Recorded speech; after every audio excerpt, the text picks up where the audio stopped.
skidoo now. 1, 2, skidoo. 1, 2, skidoo now. 1, 2, skidoo. Oh yeah.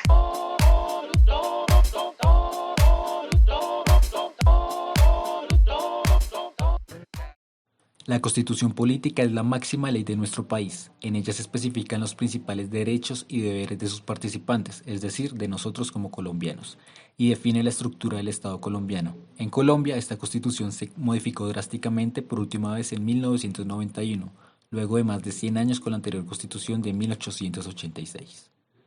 El fin de la Constitución es crear el soporte jurídico de la nación y al mismo tiempo sostener la concepción e importancia del pueblo en sí mismo, de su sociedad, de su cultura, así como de la forma de gobierno e instituciones. Cada constitución tiene una historia y una lucha y a continuación hablaremos de la nuestra. Una de las ventajas de la creación de la Constitución es que nos permite a nosotros como sociedad gozar de ciertos derechos tales como poder ser partícipes como ciudadanos en la democracia del país ejerciendo nuestro derecho a votar, tener libertad a creer en lo que queramos y sobre todo permitió la creación de entidades que puedan regular el sistema político de nuestro país, entre otras cosas. También gracias a las diferentes reformas que ésta ha tenido a lo largo del tiempo, ahora es posible obtener la nacionalidad, por ejemplo, a los hijos de colombianos nacidos en el exterior. También se ha logrado que se destinen muchos más recursos al fomento de lo que es el deporte y la recreación en las distintas ciudades del país. Sin ser redundantes, la Constitución Política del 91 a nivel económico hizo de Colombia un estado más fuerte. Solo a partir de esta Constitución creció rápidamente la parte del Producto Interno manejado por un estado cada vez más grande y rico. Y además, en términos electorales, le devolvió a la sociedad colombiana la capacidad de participación. En términos de legitimidad, transformó la cultura política del país. Hoy la ciudadanía se siente con poder real, que puede ejercer a través de mecanismos políticos que hacen posible ganar elecciones o mediante los sistemas judiciales de defensa de los derechos. Sin embargo, no se ha conseguido la conciencia colectiva de hacer uso del voto. Solo de esta manera haremos efectiva la forma como se gobierna en el país.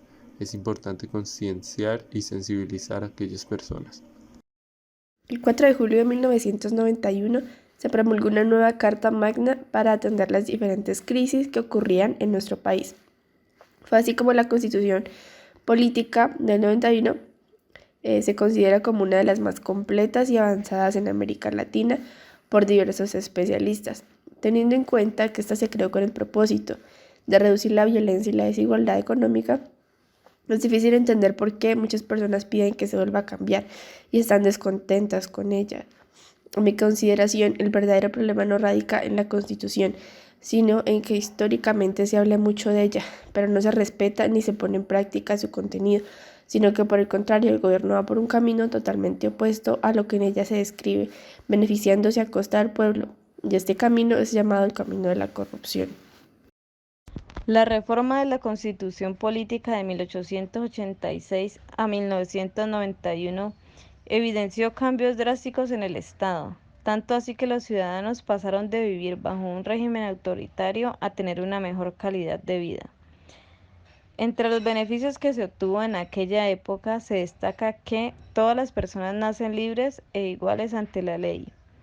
Recibirán la misma protección y trato de las autoridades y gozarán de los mismos derechos, libertades y oportunidades sin ninguna discriminación por razones de sexo, raza, origen nacional o familiar, lengua, religión, opinión pública o filosófica. La Constitución no es un documento en el que simplemente se escriban unas cosas y éstas se hagan realidad mágicamente.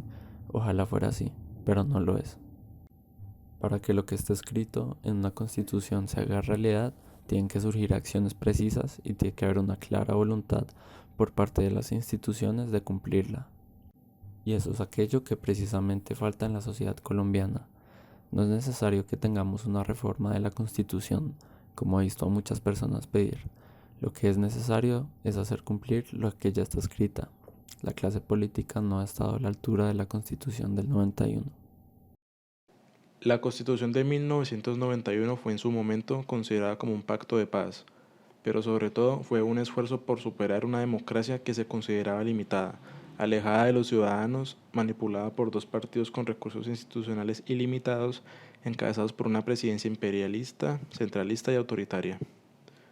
La Constitución del 91 intentó renovar y reforzar tres áreas básicas del orden público que en Colombia no se encontraban en ese momento: la legitimidad de la democracia y la credibilidad ciudadana en el sistema de representación política, la capacidad del Estado para enfrentar los desafíos de la guerrilla y la violencia, y por último la capacidad del Estado para satisfacer las necesidades sociales y económicas de la población.